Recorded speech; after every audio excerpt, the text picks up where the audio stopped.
So unit number 4 is called stability, और ये भी बहुत अच्छी, बहुत ही स्कोरिंग यूनिट है जो आपको फुल बाय फुल मार्क्स देके जाती है। अगर इसमें कोई भी क्वेश्चन पुट अप हो रहा है तो आप उसे शॉर्ट अटेम्प्ट करके जाएंगे, राइट। सो बेसिकली इस यूनिट में हमें क्या क्या स्टडी करना है, जो इस लेक्चर में हम लोग बात करने वाले हैं। तो इस लेक्चर में हम लोग बात करेंगे what do you mean by BIBO stability, bounded input bounded output criteria, then asymptotic stability, और देन हम लोग इसमें बहुत इंपॉर्टेंट टॉपिक पढ़ेंगे दैट इज कॉल्ड पोल्स की लोकेशन का क्या इफेक्ट पड़ता है स्टेबिलिटी ऑफ द सिस्टम के ऊपर, राइट। तो चलिए स्टार्ट करते हैं स्टेबिलिटी।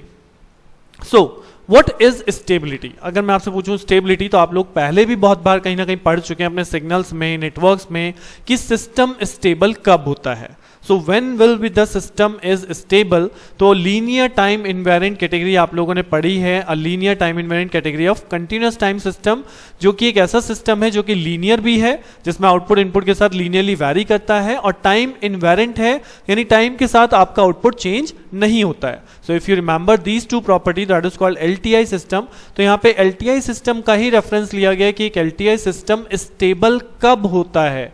तो इफ यू रिमेंबर आप लोगों ने पहले ही पढ़ा होगा सिग्नल के अंदर that is called BIBO, bounded input bounded output criteria for stability, जहां पे हम लोग बोलते हैं कि once the system is excited by a bounded input then the output is also bounded. यहां बाउंडेड वर्ड का मतलब क्या था? If you remember bounded word का मतलब था कांस्टेंट, राइट। कि अगर आपने सपोज, आपको याद हो आपने इक्वेशन पढ़ी थी yt is equal to x of t। अब यदि मैंने x ऑफ t को 1 पुट कर दिया, कांस्टेंट पुट कर दिया, तो yt मेरा क्या हो जाएगा? yt भी 1 हो जाएगा। That means output is also bounded. Output अब चेंज नहीं हो रहा, that means this is a bounded input bounded output criteria for stability, कि आपका सिस्टम BIBO स्टेबल है, राइट। तो ये यहाँ पे जस्ट एक रिव्यू है कि आपको याद दिलाने के लिए कि बीबो स्टेबिलिटी अगर आपको लिखने के लिए आ जाता है 2 मार्क्स में क्वेश्चन पे कहीं, सो उस चीज के लिए है bounded input bounded output criteria के बेस पे हम कैसे स्टेबिलिटी को फाइंड आउट कर सकते हैं, राइट। सिमिलरली सेकेंड केस जो हम स्टेबिलिटी को कह सकते हैं कि system is stable if in the absence of the input the output tends towards 0। अगर आपने सिस्टम में कोई इनपुट नहीं लगाया तो that means output of the system become 0, output भी हमारा 0 की तरफ आना चाहिए। This is basically known as asymptotic stability, right. So these are the 2 ways जिसके थ्रू दी तो कंडीशंस हैं जिनके बेस पे हम बोल सकते हैं कि हमारा सिस्टम कब स्टेबल होगा। When there is a bounded input, we got a bounded output, और अगर हमने इनपुट को 0 कर दिया in the absence of 0 then the output tends to be 0। this is known as asymptotic और 0 input stability, right। so ये एक review के तौर पे यहाँ पे स्टेबिलिटी की डेफिनेशन को मैंने आपके सामने रखा है। नाउ जो नेक्स्ट मेन थिंग है इस यूनिट के अंदर वो सारा कैलकुलेशन पार्ट में आएगा। तो उसमें सबसे पहले हमें समझना है what is the effect of poles location on stability. ये क्वेश्चन बहुत बार डायरेक्टली एग्जाम में पुट हो जाता है कि पोल्स की लोकेशन का स्टेबिलिटी पे क्या इंपैक्ट पड़ता है, राइट। सो अब अगर मैं बात करूं, सबसे पहला टर्म यहाँ पे लिखा है पोल्स। तो आई थिंक आप लोग सभी जानते होंगे what do you mean by poles. तो अगर पोल्स की हम बात करें तो ट्रांसफर फंक्शन अभी तक हम बात करते आ रहे हैं, इस पूरे कंट्रोल सिस्टम के अंदर हमने ट्रांसफर फंक्शन बहुत यूज किया है। सो अगर मैं बोलूं suppose there is a transfer function like h of s ही है, कोई ट्रांसफर फंक्शन भी h ऑफ s ही है, that is feedback transfer function, feedback path transfer function. तो अगर h ऑफ s की वैल्यू हम बोलते हैं 1/s+1, राइट। सो इसका अगर हम एक पोल 0 प्लॉट ड्रॉ करें, if you remember the pole 0 plot, आपने कहीं पढ़ा भी होगा पोल और 0 प्लॉट। तो पोल और 0 कौन से होते हैं? जो ये नीचे वाले फैक्टर देता है, यानी जो डिनोमिनेटर फैक्टर्स होते हैं, यानी s+1 इज इक्वल टू अगर 0 कर दें तो s is equal to -1, this becomes a pole. और जो ऊपर फैक्टर होते हैं उनको अगर आप 0 पुट करोगे, वहां से s की वैल्यू कैलकुलेट करें तो वो कहलाते हैं 0। सो अगर इस क्वेश्चन की बात करूं तो इस गिवन HS की, तो यहां पे केवल एक पोल है that is s equal to -1 और 0 कोई भी नहीं है।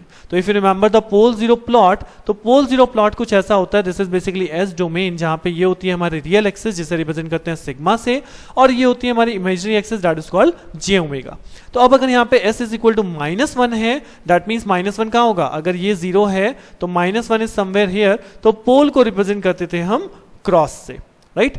चलिए इसी क्वेश्चन में मैं एक 0 भी दिखा देता हूं। Let us take s+2। तो s+2 अगर ऊपर है तो ऊपर वाले पार्ट को अगर आप 0 करोगे तो s बिकम -2, यानी कि -2 पे क्या आएगा? -2 पे आएगा हमारा एक 0 that is represented by a circle, that is 0। तो this is called a pole zero diagram, pole zero plot, जिसकी इस पूरी यूनिट में आप लोगों को जरूरत पड़ने वाली है. That's why I give a review on this pole zero plot कि पोल्स कहां से कैलकुलेट होते हैं, फ्रॉम द डिनोमिनेटर पार्ट, और जीरोस कहां से कैलकुलेट होते हैं, from the numerator part, right. तो अगर फैक्टराइज फॉर्म में नहीं है, पॉलिनॉमियल फॉर्म में है, like S square plus 4s plus 3, तो फर्स्ट ऑफ ऑल आप इसके फैक्टर कर लीजिए कि like s plus 3 s plus 1, and then उसके बाद आप इनके पोल्स को दिखा सकते हैं कि हाँ जी -3 एंड -1. सो आई थिंक इतना सब सुनने के बाद आप लोगों को याद आ गया होगा कि पोल्स एंड जीरोस क्या हैं, क्योंकि इस पूरी यूनिट में पोल्स और जीरोस का खेल है. पोल्स का है तो सबसे ज्यादा यूज है, इसलिए मैंने यहाँ पे इस चीज को कवर अप किया है पहले, right. Now the main topic says what is the effect of poles location on stability. तो अगर मैं बात करूं, अभी मैंने आपको एक प्लेन दिखाया था, this is our real axis, this is our J omega axis. तो यहाँ पे पोल्स की कौन कौन सी लोकेशंस पॉसिबल हैं जिसका स्टेबिलिटी पे क्या इंपैक्ट पड़ता है, ये हमें शो करना है. तो अगर मैं यहाँ पे पॉसिबिलिटी ऑफ लोकेशन की बात करूं तो देयर आर 6 लोकेशंस जहां पे इस डायग्राम के अंदर आपका पोल लाई कर सकता है. कैसे, आपको याद होगा इसको हम बोलते थे इमेजिनरी एक्सिस. तो इमेजिनरी एक्सिस के लेफ्ट हाफ वाले पार्ट को हम बोलते हैं left hand side of S plane, right, और इस वाले पार्ट को हम बोलते हैं right hand side of S plane. Okay जी, और ये होती है हमारी इमेजिनरी एक्सिस. तो पोल कहां पे हो सकता है, पोल हो सकता है आपका इस रियल एक्सिस पे, यहां पे पोल आ सकता है, ठीक है. पोल आपका हो सकता है on the right half of real axis पे, यानी पॉजिटिव रियल एक्सिस पे. पोल आपका हो सकता है ओरिजिन पे, राइट. पोल आपका नेगेटिव रियल एक्सिस पे हो सकता है, पॉजिटिव रियल एक्सिस पे हो सकता है, या ओरिजिन पे हो सकता है. और क्या केस बन सकते हैं, now may be you have a complex pole. जी हाँ, कॉम्प्लेक्स पोल. कॉम्प्लेक्स पोल कैसे रिप्रेजेंट होते थे, -3 + 4j for an example. So -3 suppose आपका यहाँ पे है और ये आपका 4j है, यहाँ पे आपका -4j होगा. सो 3 और 4j के बेस पे यहाँ पे आपका कॉम्प्लेक्स कॉन्जुगेट पेयर होता था. तो अगर कॉम्प्लेक्स कॉन्जुगेट पेयर है, पोल्स कॉम्प्लेक्स पेयर में है, तो वो पोल्स आपके लेफ्ट हैंड साइड में हो सकते हैं, आपके वही सेम चीज राइट हैंड साइड में भी हो सकती है, और वही सेम चीज आपके ऑन इमेजिनरी एक्सिस पे भी हो सकती है. तो इस तरह से ये 6 लोकेशंस बन जाती हैं पोल्स की, कि पोल नेगेटिव रियल पे है, पॉजिटिव रियल पे है, या ओरिजिन पे है, या कॉम्प्लेक्स पेयर है हमारे लेफ्ट हैंड साइड में, राइट हैंड साइड में, या इमेजिनरी एक्सिस पे. तो यही सारी लोकेशंस मुझे यहाँ पे 1 बाय 1 डिस्कस करनी है कि बेसिकली अगर पोल पर्टिकुलर लोकेशन में है तो उस केस में स्टेबिलिटी पे क्या इंपैक्ट पड़ने वाला है, राइट. तो चलिए सबसे पहला केस स्टार्ट करता हूं. When pole is on the negative real axis, that means pole कहां पे है, पोल है नेगेटिव रियल एक्सिस पे. तो ये मैंने एग्जांपल के तौर पे यहां पे कर्व लिया है.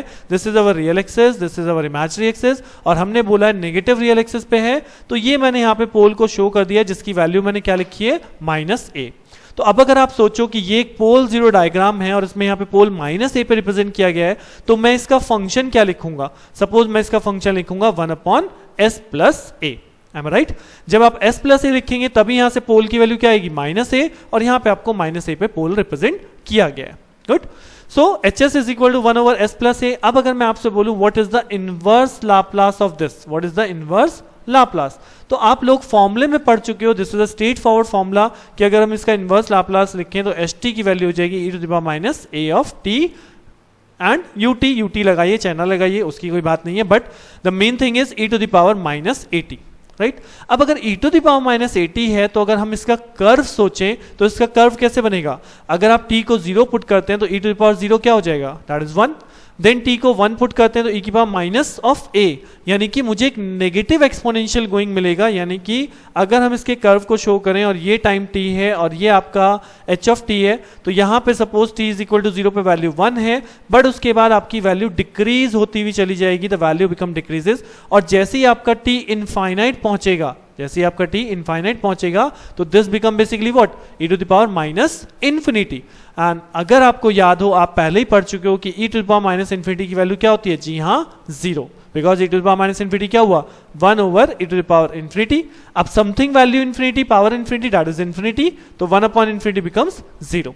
तो e⁻∞ होता है 0. तो इसका मतलब ये है कि इस टाइप की सिचुएशन में क्या हो रहा है, जो हमें रिस्पॉन्स मिलेगा सिस्टम का, जो हमें आउटपुट रिस्पॉन्स मिल रहा है, सिस्टम रिस्पॉन्स बोल सकते हैं, वो सिस्टम रिस्पॉन्स जैसे जैसे आप टी को बढ़ाते जा रहे हो वो अपना किस स्टेट की तरफ जा रहा है, जीरो की तरफ जा रहा है। ठीक, आउटपुट जो है वो स्टेबिलिटी की तरफ जा रहा है, इसे हम बोलते हैं स्टेबल कंडीशन। क्यों?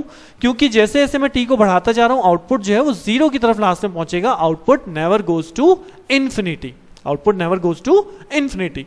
सो इसलिए हम इस सिस्टम को क्या बोलते हैं, स्टेबल बोलते हैं। बट वहीं पे अभी आप आगे देखोगे, अगर आप टी को राइज करने पे, टी को इंक्रीज करने पे आपका आउटपुट इंफिनिटी साइड की तरफ जाता है, then it is called a unstable system. So फिलहाल अभी इस लोकेशन के लिए क्या निष्कर्ष निकाला, इस लोकेशन के लिए हमने ये फाइंड आउट किया कि जब पोल जो है वो हमारा नेगेटिव रियल एक्सिस पे है, then system is stable, because जो रिस्पॉन्स होता है वो टाइम के साथ डिक्रीज कर रहा है। Now next case, poles on positive real axis. अब यही सेम चीज है जो अभी हमने डिस्कस करी है, अब हम बहुत जल्दी से आप लोग आगे की कहानी समझ पाएंगे। अब मैंने यहां पे केस कंसिडर किया है पोल ऑन पॉजिटिव रियल एक्सिस। तो what is it, transfer function becomes, अगर हम इसका फंक्शन बनाए तो अब की बार एच हमारा बनेगा 1/1 s माइनस ऑफ a, क्योंकि जब मैं यहाँ s माइनस ए लूंगा तब s minus a is equal to 0 करने में मेरी वैल्यू बनेगी s is equal to a। So now my function s minus ए।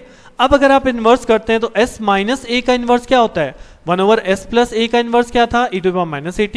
तो 1/s माइनस a का इन्वर्स क्या होगा, e to the power plus at ut, right. यानी कि अब की बार क्या हो रहा है, when t is equal to 0 it have some value e to the power 0 that is 1, यानी e to the power 0 पे फिर से मैं बोलता हूं वैल्यू 1 है।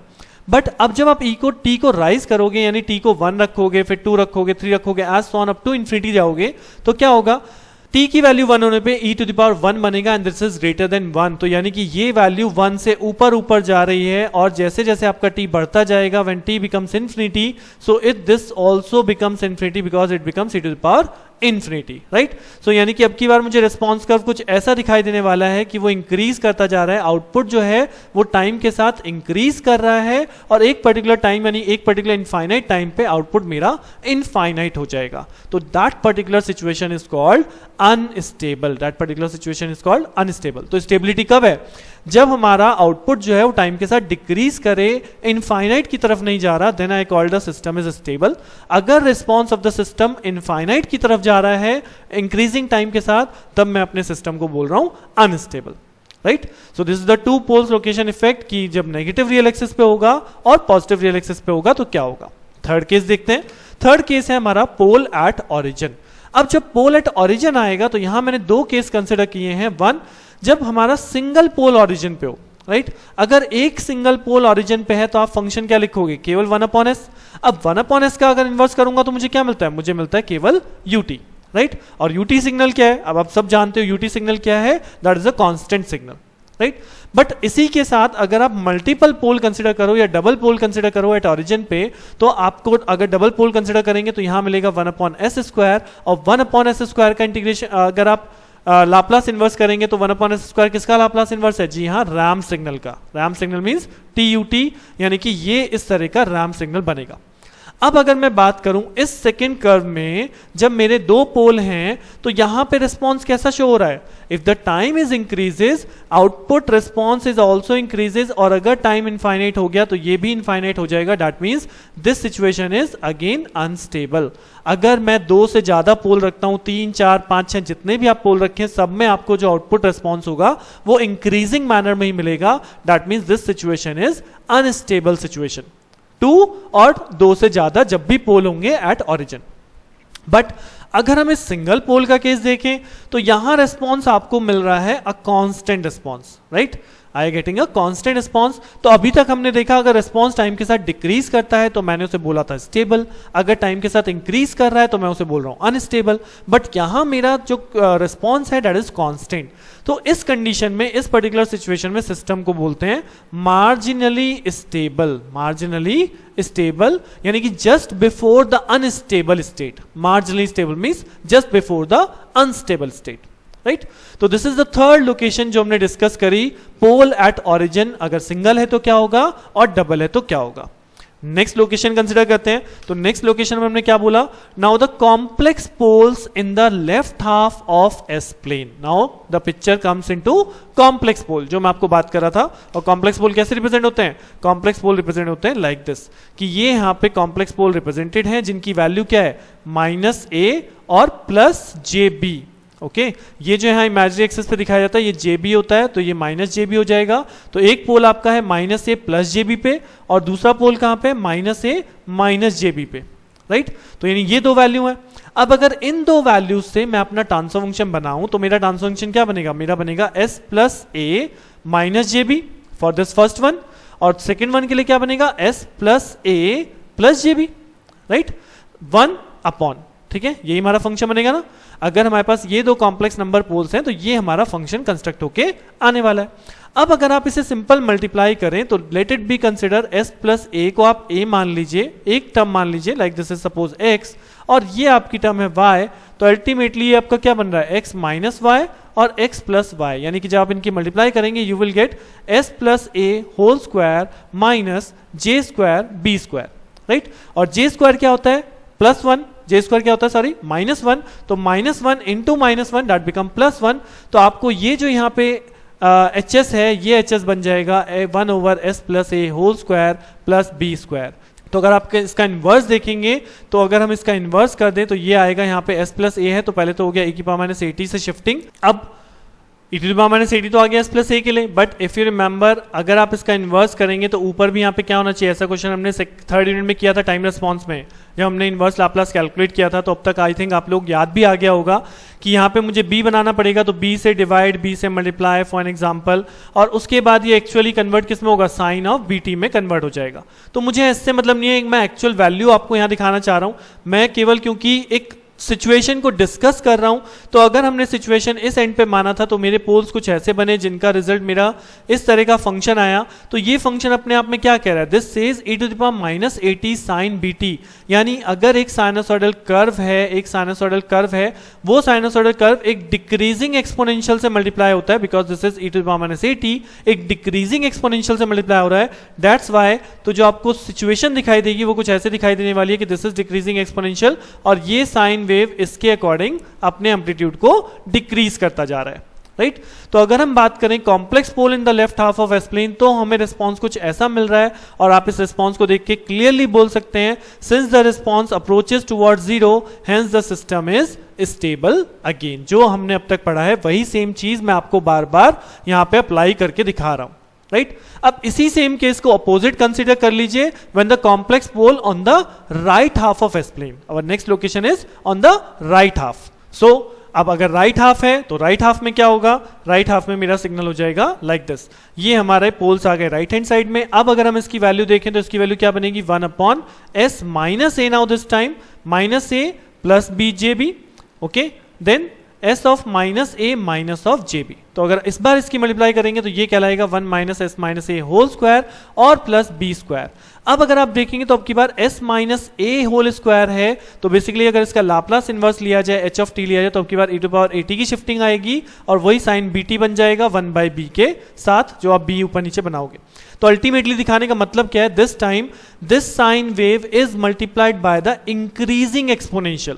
तो अगर आपका इंक्रीजिंग एक्सपोनेंशियल है और आपकी साइन वेव इससे मल्टीप्लाई होती जा रही है तो इसका मैग्नीट्यूड बढ़ता जाएगा, यानी कि क्या हो रहा है, रिस्पॉन्स जो है वो टाइम के साथ इंक्रीज कर रहा है, that means the system becomes unstable, right. तो हर एक लोकेशन में हम देख रहे हैं केवल क्या, अगर रिस्पांस टाइम के साथ डिक्रीज कर रहा है देन द सिस्टम से इज स्टेबल, अगर रिस्पांस टाइम के साथ इंक्रीज कर रहा है then the system becomes unstable, right. और अब एक लास्ट लोकेशन, हम लोग अगर इस इमेजिनरी एक्सिस पे पोल्स को कंसिडर कर लेते हैं तब क्या होगा। So poles on j⍵ axis, तो पोल्स ऑन j⍵ एक्सिस से जब आपने यहाँ पे पोल्स रख लिए j⍵ एक्सिस पे, सो क्या होगा, अब आपके पास कहेंगे अब हमारे पोल्स की वैल्यू क्या है, केवल +jb यानी s - jb और s + jb, राइट। तो ये पोल वैल्यू बनेगी, यानी कि अगर मैं इसकी मल्टीप्लाई कर दूंगा तो ये बन जाएगा 1/s² + b² ओनली। और अब ये किसका किस इनवर्स है, डायरेक्टली ये इनवर्स है आपका 1/b sin of bt, right. तो 1/b साइन बी टी का इन्वर्स हो गया। तो यानी अब की बार मेरी साइन वेव कैसी है, ना तो एम्पलीट्यूड डिक्रीज हो रहा है ना एम्पलीट्यूड इंक्रीज हो रहा है, that means I got a constant sine wave. तो ये साइन वेव आपकी कांस्टेंट हो गई, इसलिए आप लोग यहां पे से बोलते हैं क्या, हमने पहले ही बोला था, now the amplitude is not increasing not decreasing, so hence it is marginally stable, right. So these are the different location, और ये क्वेश्चन अगर आपको आता है तो आप सारी लोकेशन को लेके एक्सप्लेनेशन दे सकते हो कि किस बेस में क्या स्टेबिलिटी पे इंपैक्ट पड़ता है। सो अगर इन शॉर्ट इस लेक्चर को समराइज किया जाए तो what is the effect of poles location on stability, तो आप लोगों ने देखा कि बेसिकली पोल्स चाहे लेफ्ट हाफ में हो ऑन द रियल एक्सिस या कॉम्प्लेक्स पेयर हो on the left hand side, इन दोनों केसेस में आपका सिस्टम कैसा है, आपका सिस्टम स्टेबल है। बट वहीं पे अगर पोल राइट साइड में होगा, चाहे वो रियल एक्सिस पे हो चाहे वो कॉम्प्लेक्स पोल्स हो, आपका सिस्टम कैसा है, आपका सिस्टम अनस्टेबल है, राइट।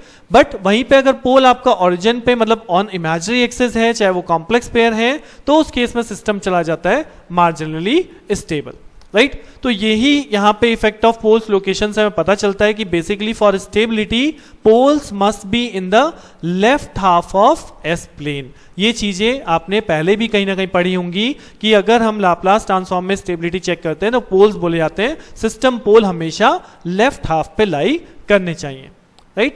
तो यही चीज हमने यहां पे एक तरह से प्रूफ करी है। अब अगर मैं इस पे क्वेश्चन की बात करूं तो क्वेश्चन आपको आ सकता है, कंप्लीट आ सकता है कि आप पोल्स लोकेशन को डिफाइन कीजिए, स्टेबिलिटी पे क्या इंपैक्ट पड़ता है, या एक पर्टिकुलर पोल की लोकेशन दी जा सकती है कि अगर पोल नेगेटिव पोल रियल एक्सिस पे है तो उसका स्टेबिलिटी पे क्या इंपैक्ट पड़ेगा, राइट। तो इस लेक्चर में इतना ही।